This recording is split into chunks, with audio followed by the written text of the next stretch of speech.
couple of months ago I was lamenting out loud on Twitter that vegans have a very limited supply of sweets to choose from. A friend of mine, Toronto-based vegan blogger who goes by the Twitter handle of Everyday Veggie, pointed out to me that these very famous cookies that we all enjoyed as children, and many of us as adults as well, are vegan. So now the standard answer when people ask me, what do vegans eat? Cookies. However, there's a lot more than cookies that vegans can eat when it comes to sweets. Now, I don't know much about baking, so I figured it made a lot more sense for my wife Alison to have a chat with Wittig. She's a co-owner and operator of Bunners Bakery in Toronto. Not only can vegans eat cookies, but we can eat things like these, and things like these. So Ula and I are going to say goodbye for now, and let's have a listen to Ashley and Alison, shall we? As it says on your board there, you don't use dairy or eggs or wheat or soy. So what do you bake with? What is in the goodies? Instead of eggs, we'll use applesauce. Instead of milk, we'll use rice milk or coconut milk, depending on how rich of a product we're looking for.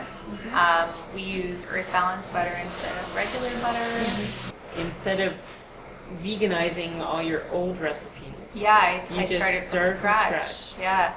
I think it was just the recipes that I had were just too, like I said, like really relied on like eggs and things like that. Going completely vegan and gluten-free on a recipe that is really traditional is difficult. You know, it can be difficult unless it's like a really simple recipe. Are there any key ingredients or equipment that you must have as a vegan baker? Applesauce for sure. Okay. Things like starches, and but that's also for gluten-free baking. But it's like they work together. We use rice milk a lot instead of milk, and a lot of coconut milk. We use that a lot in like things like our cinnamon buns and our butter tarts to give it like a real like buttery richness.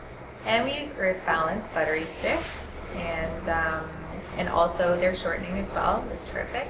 How far from your local grocery store do you have to go in order to be a vegan baker? Okay, well, for vegan baking, I mean, anybody can do it. I feel like it's really simple, and that's, you know, silly because I own a vegan bakery. Of course it's simple because I do it every day. But gluten-free is the challenge for me. Right. But I do find that vegan baking is pretty simple. Again, like we discussed, like milk, just, you know, soy milk or rice milk or whatever other milk that you like.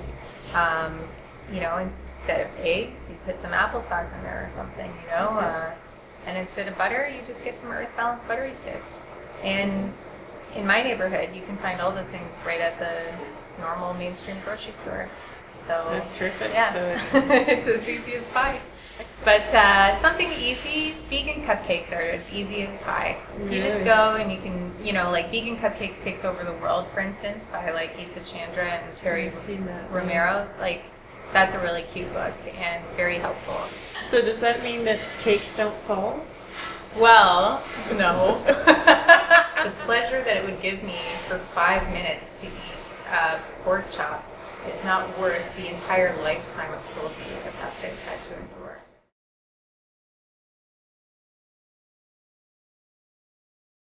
Oh, that fly just flew right into my eye. Oh, jeez.